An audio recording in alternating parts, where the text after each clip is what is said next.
Hello mga ka-farmers! Welcome back to my channel! Sa video na ito mga ka-farmers ay i-share ko po sa inyo ang ideya kung saan tayong mga backyard hog raisers ay mabigyan ng chance na magiging milyonaryo. Pero bago tayo magsimula, para sa ating mga ka-farmers dyan, na bago pa po sa ating channel, please subscribe at i-click ang notification bell para kayo po ay palaging updated sa ating mga bagong farming tutorials na i-upload. Huwag nyo din pong kalimutan na mag-like, comment at share para malaman din na iba nating mga ka-farmers. Hello po sa ating mga subscribers and viewers. Maraming salamat at God bless po sa inyong lahat. Meron po tayong cash giveaway para sa video ito mga ka-farmers. Panoorin nyo lang po hanggang sa dulo ang video ito at kung makikita nyo na po ang keyword ay i-comment nyo po agad.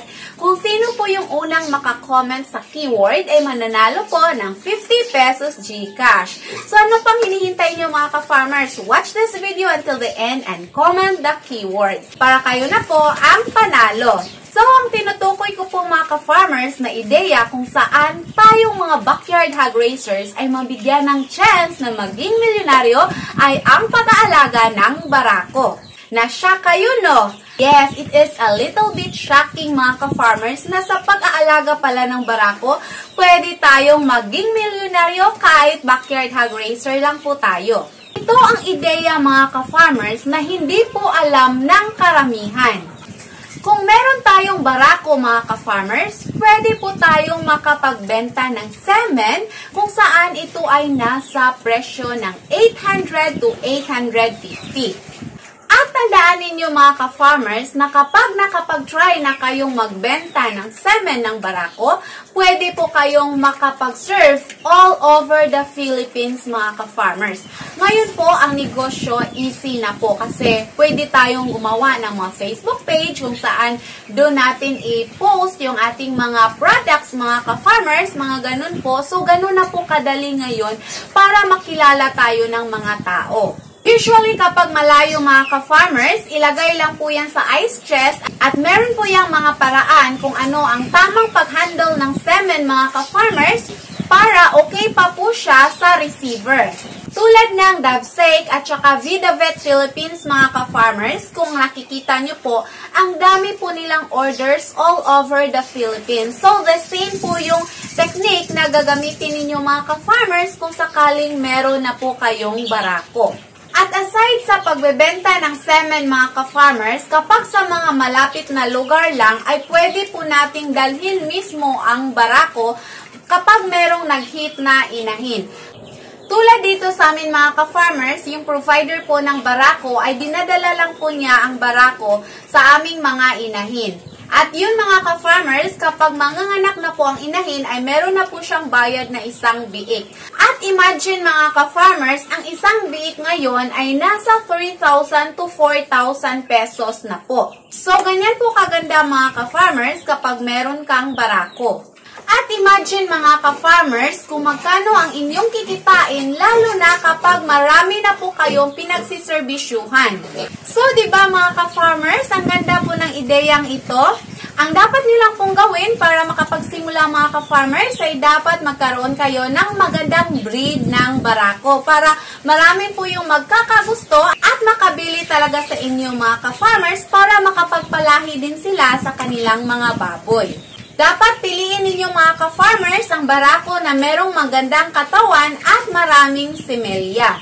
I-share ko sa inyo mga ka-farmers yung provider namin ng barako kasi matagal na po kasi siya sa pag-aalaga ng mga barako. So, meron na po siyang maraming customers mga ka-farmers. Kaya, malaki-laki na din po yung income niya kasi pwede siyang yung barako mismo ang dadalhin sa inyong inahin mga ka-farmers kapag medyo malapit-lapit lang. At pwede din siya na mag-AI. So, ganyan po kaganda mga ka-farmers ang pag-aalaga ng barako. Ang iba kasi mga ka-farmers, iniisip nila na mas magasto sa pagkain ang barako dahil hindi po palaging merong inahin na pinagsiserbisyuhan.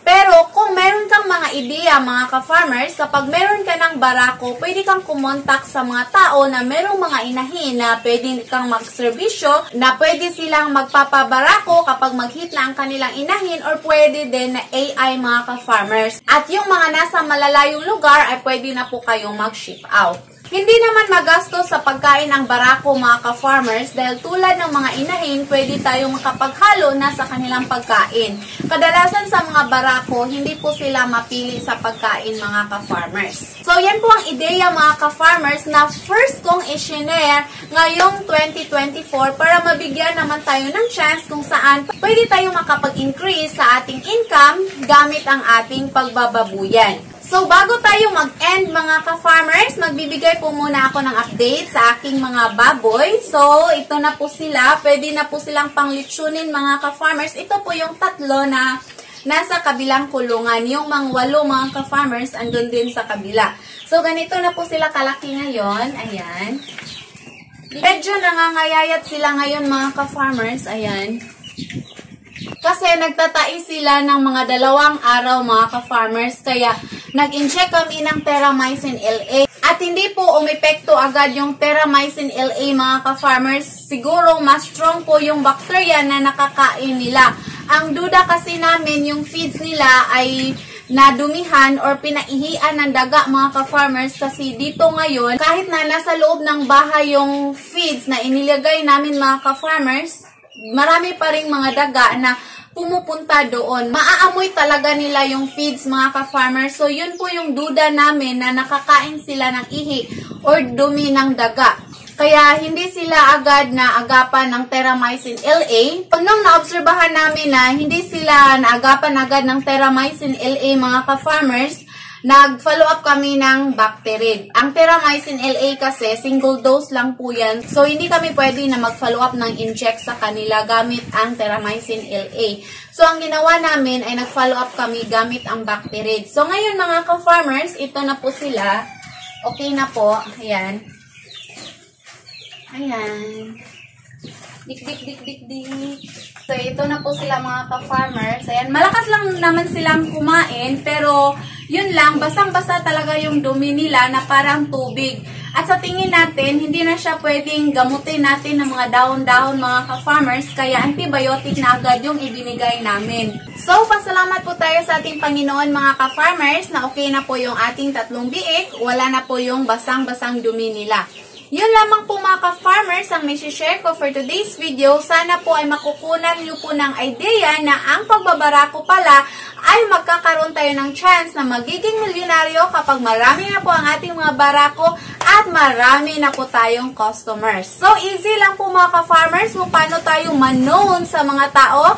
Gumawa po tayo ng mga accounts sa social media at i-post po natin ang ating mga products and services para malalaman po ng iba.